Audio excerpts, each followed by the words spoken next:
Jumpa kembali di Pojok Ngopi, ngobrol penuh inspirasi. Umar bin Khattab merupakan salah satu khalifah yang melanjutkan perjuangan dalam menyebarkan agama Islam setelah wafatnya Nabi Muhammad SAW. Sebelum memutuskan masuk Islam, Umar bin Khattab adalah orang Quraisy yang ditakuti oleh orang-orang Arab karena sahabat Nabi tersebut adalah seorang petarung yang handal. Karena kehendak dari Allah SWT, Umar bin Khattab memutuskan untuk masuk Islam, bahkan menjadi seorang khalifah dengan gaya kepemimpinan yang bisa dijadikan teladan untuk para pemimpin sekarang. Membaca sejarah kepemimpinan Umar bin Khattab sebagai sosok pemimpin yang jujur, Siddiq punya integritas, terpercaya, amanah punya kredibilitas, cerdas, Fatonah punya kapabilitas, dan terbuka, tabligh, transparan. Pertanyaannya adalah, masih adakah calon pemimpin yang memiliki sifat Siddiq, amanah, tabligh, Fatonah di negeri ini?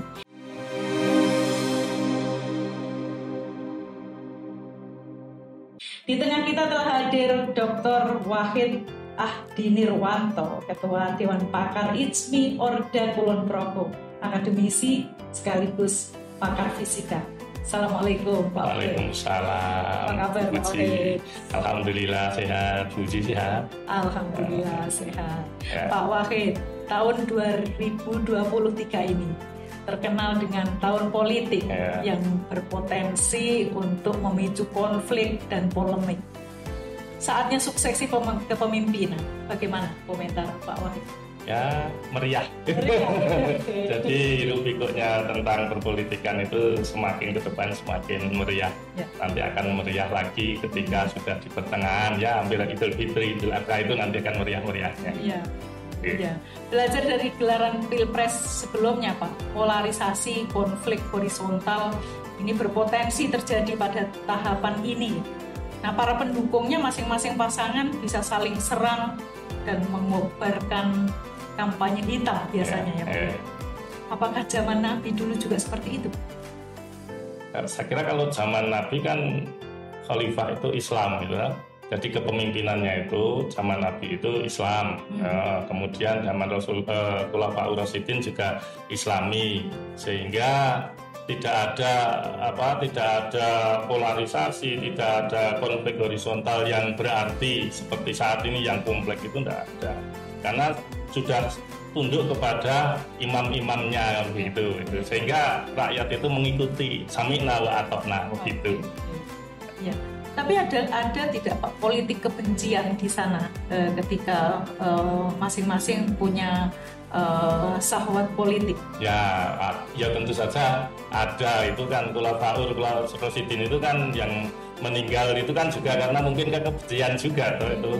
Tapi ya tidak mengganggu keimanan atau tidak mengganggu dari pendukungnya, kemudian terus ketika yang ngeruyuk itu kan itu sudah bisa diselesaikan oleh pimpinannya masing-masing kan gitu. Kadang-kadang kan gini Pak, ada banyak cara yang digunakan untuk politik hitam tadi itu, termasuk mengeksploitasi isu suku, agama, ras.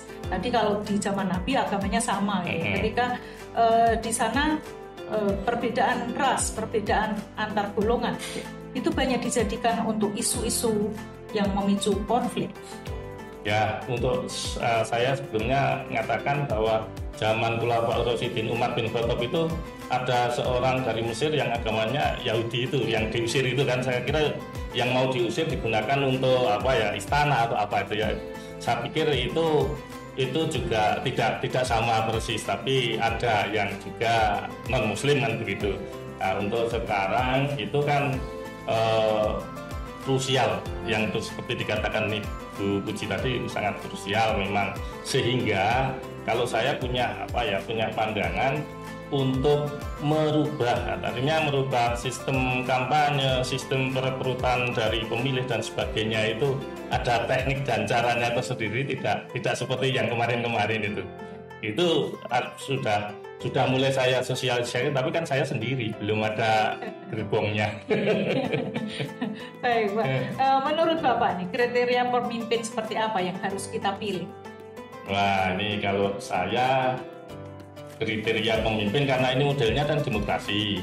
Jadi zaman Rasulullah Muhammad SAW, kemudian Khulafaur Rasyidin, kemudian muridnya tabi'in dan berikutnya itu kan Islam, sehingga rakyat kan manut, tidak ada model pilihan-pilihan itu, khilafah lah kalau seperti itu. Jadi khalifah itu pemimpin, khilafah itu adalah pekerjaannya kan gitu. Tapi karena sudah dipolitisasi ya, jadi akhirnya kalau kita bicara khalifah dan khilafah itu menakutkan gitu. Padahal kan di Al-Quran Al-Baqarah surat ayat 30 kan disebutkan Allah akan menurunkan khalifah di muka bumi kan gitu. Nah pekerjaannya adalah khilafah kan gitu namanya. Jadi subjeknya bendanya itu khalifah. Nah predikatnya khilafah. Nah untuk membuat kepemimpinan atau memilih kepemimpinan yang tadi kita pertama harus berpedoman karena dengan Al-Quran kan gitu. Tapi Al-Quran kan menyebutkan, saya menyebutkan ya, puasa ini kan dimaksudkan untuk mencapai ketakwaan. Ya ayyuhalladzina amanu kutiba alaikumusiyam kama kutiba alal ladzina min qablikum la'allakum tattaqun, supaya manusia itu takwa. Nah, di samping ada manusia yang takwa, ada manusia yang dilawannya. 4 macam sifat manusia di dalam Islam itu: pertama muttaqin, kedua kafirun, ketiga munafikun, keempat musyrikun kan gitu. Nah kaitannya dengan kafir itu adalah ketidakpercayaan terhadap keimanan Islam gitu. Contohnya satu ayat saja di dalam Al-Quran itu tidak dipercayai, maka dia sudah termasuk golongan fasik kafir gitu. Jadi Allah menurunkan jalan, memilih jalan fa'alhamaha fujuraha wa taqwaha. Jadi ada 2 pilihan, yaitu jalan fujur dan jalan takwa. Jalan fujur itu 3 tadi, musyrikun, munafikun, kafirun. Jalan takwa hanya 1, muttaqin. Musyrikun dan munafikun orangnya Islam kan gitu. Nah ini yang kadang-kadang menjadi repot gitu. Nah untuk yang musyrikun kan tanda-tandanya diantaranya mensekutukan Allah, menyembah Allah, tapi masih percaya dengan orang atau benda-benda lain dan sebagainya yang mempunyai kekuatan. Munafikun, ini saya pendaki pada awal. Munafikun itu kalau ciri di dalam hadis itu adalah jika berkata bohong, itu hadis ya, itu pelajaran SD. Jika berjanji tidak ditepati, jika diberi amanah khianat, itu kan yang ada di hadis. Kemudian Imam Al-Ghazali mengatakan jika mencari kesalahan orang lain, itu mencari-cari kesalahan orang lain, itu termasuk munafikun. Kemudian para ulama, para ahli pikir itu mengadakan ijtihad. Jika berdebat ngeyel, pokoknya sampai sepenting menang gitu.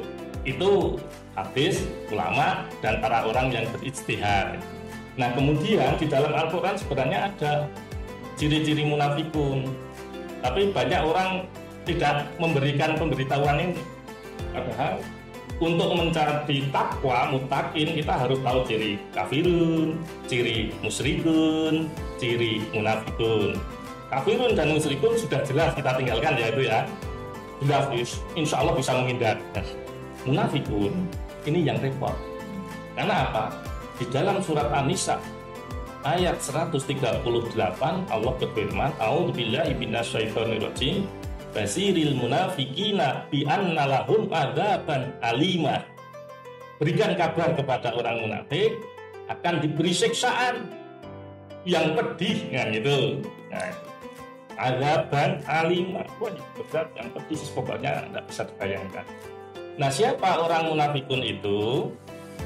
Alladzina yattaqidunal kafirina auliya'a min dunil mu'minin kan gitu. Jadi orang-orang yang memilih pemimpin, memilih orang kafir dengan meninggalkan orang mukmin. Jadi itu intinya orang Islam, orang mukmin harus memilih orang mukmin apabila tidak ingin dikatakan sebagai munafik.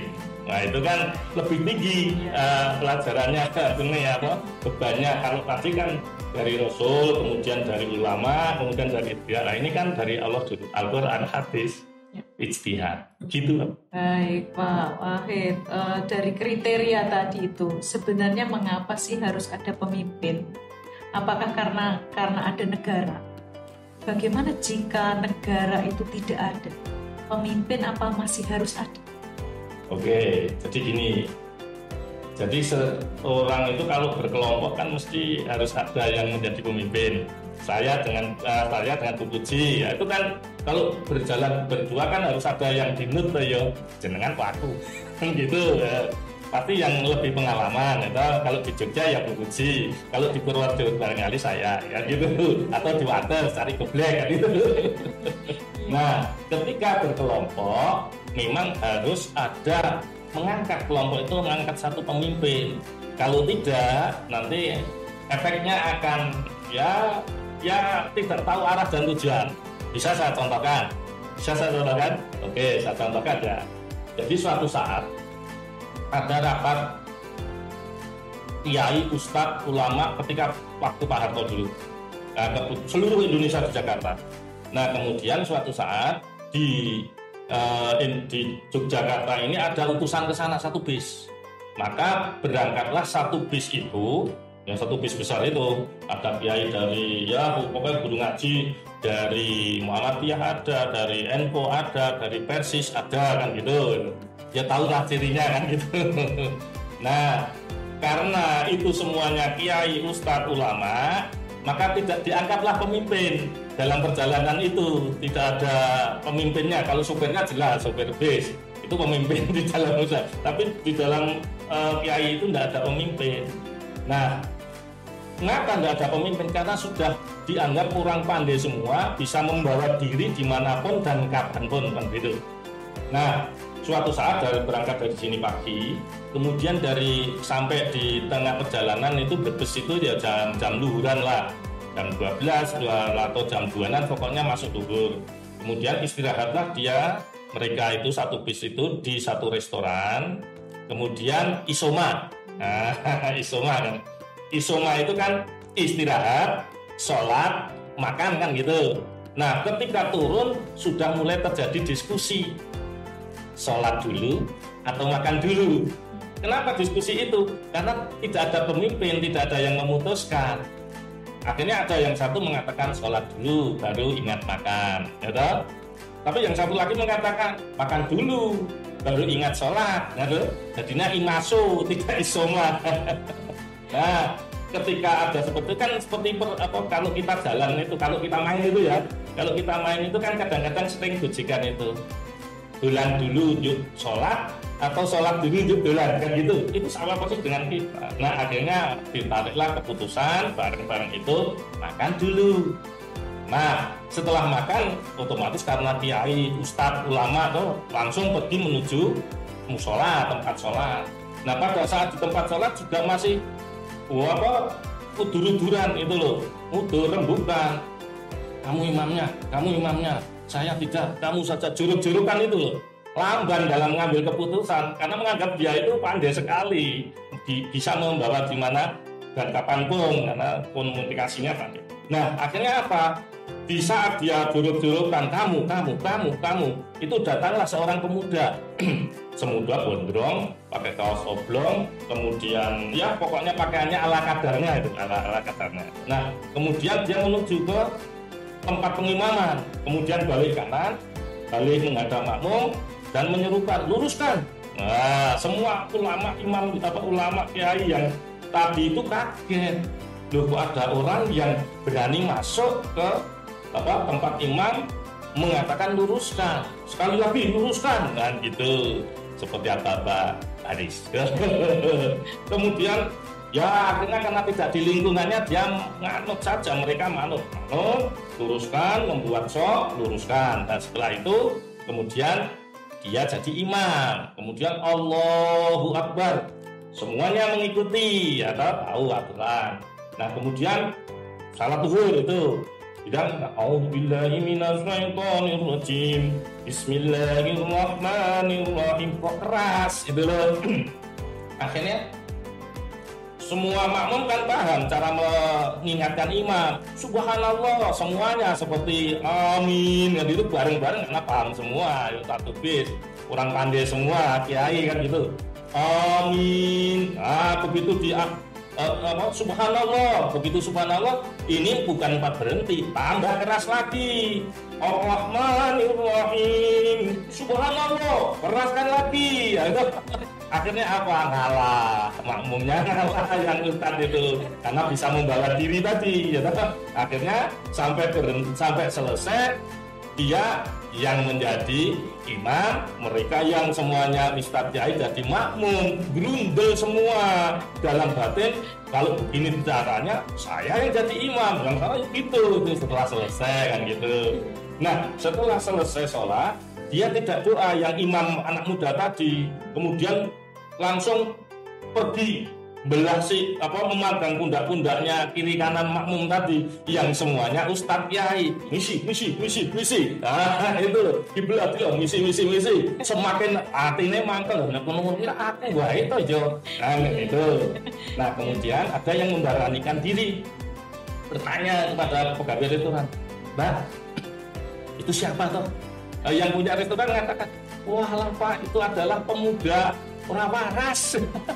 Ternyata pemudanya itu tidak waras dan memang sering dibantukan di sini untuk parkir, tapi tidak waras. Walah, kayak ini ono ustadz kiai diimami wong ra waras kan gitu. Nah, ini karena apa? Karena kelambanan kiai ulama mengambil keputusan. Nah, kalau sholatnya itu 5 menit saja grundelnya, nah bagaimana kalau pemimpin salah pilih gitu? Ini kan salah pilih, sama-sama salah pilih. 5 menit grundelnya. Kalau pemimpin bisa lebih, 5 tahun bisa lebih. Begitu ceritanya. Berarti kan konsepnya harus ada pemimpin, kan gitu. Jadi jawabannya adalah dari pertanyaan saya, harus ada pemimpin meskipun tidak ada negara. Iya, makanya harus ada pemimpin. Negara itu kan hanya suatu batas-batasan yang disepakati oleh seluruh dunia. Ya baik Pak, sebenarnya Pak, apa hukumnya memilih pemimpin? Ya karena harus, maka wajib badirul minafiqina bi anna lahum adaban alima. Makanya kan harus memilih pemimpin, jelas. Wajib. Tidak memilih sama sekali, padahal ada calon yang memenuhi syarat hukumnya adalah haram. Itu fatwa MUI. Bagaimana cara kita mengatasi situasi jika tidak ada kandidat yang memenuhi syarat itu, Pak? Jadi kalau di dalam ajaran kita itu diambil yang paling minim kesalahannya, yang dari jelek yang jeleknya itu paling sedikit itu kalau tidak ada kan gitu. Timun bungkuk, jogo, imbe, balas bahasa Jawa kan gitu. Jadi kan timun bungkuk itu kan sebagai jaga-jaga kalau ini nanti timbangannya kurang itu toh, nah itu diambilkan. Jadi kalau tidak ada pemimpin yang sesuai dengan kriteria, ambil yang paling jelek, paling sedikit kejelekannya gitu. Pilih yang mana? Pemimpin yang cerdas atau berintegritas? Nah, di dalam politik, di dalam politik itu kan ya cerdas dalam arti apa? Kalau hanya cerdas pikiran, emosional, tidak cerdas spiritual, tidak cerdas, ya tidak bisa. Itu harus yang cerdas itu ya kumulatif, cerdas intelektual, cerdas emosional, sosialnya bagus, komunikasinya bagus, memperhatikan rakyat itu cerdas emosional, kemudian cerdas spiritual, hablum minallah wa hablum minannas. Itu harus ada tes case. Makanya saya mengajukan kalau memilih pemimpin jangan sekedar seperti yang saat ini kan gitu. Harus kita pilih model kinerjanya, bukan visi misinya. Kalau visi misi bisa dibuatkan oleh tim, urung mesti dilakoni, yakin itu mesti dilakoni. Visi misinya bagus, itu kan buatan orang lain bisa juga kan itu. Tetapi kalau dilihat dari kinerjanya, dari jejaknya, kan kepemimpinan kita periodenya 5 tahun, maka kita lihat 5 tahun. Bagaimana caranya? Caranya adalah dengan behavioral interview, event interview. Jadi mengorek kinerja masa lalu, pengalaman masa lalu, kemudian kita pilih yang paling baik behavioral, event, interview, BEI ya gitu. Tapi begini Pak, banyak pemilih kita yang dia memilih dengan alasan faktor yang tidak relevan. Contohnya memilih karena popularitasnya. Dia artis atau dia orang yang selebgram atau apa yang popularitasnya tinggi. Apakah salah seperti itu? Ya itu harus kita perbaiki karena akhirnya kita memilih pemimpin kan sudah lama sekali toh. Tapi ya itu saja. Ya itu saja yang seperti itu popularitasnya tinggi tapi ya seperti itu saja. Jadi orang yang ingin menjadi pemimpin itu waktu ingin jadi pemimpin kita sopan santun dengan rakyat, tapi begitu setelah terpilih kan kadang-kadang waktu di YouTube ya sampai ada orang rakyat untuk salaman dengan wakil rakyatnya itu dihindari, itu kan ada itu. Nah makanya kesempatan saat ini sebenarnya kita bisa memilih pemimpin yang sesuai dengan kriteria kita itu tadi dengan cara seperti itu, sekaligus dengan cara seperti ini akan menghindari ada politik transaksional gitu.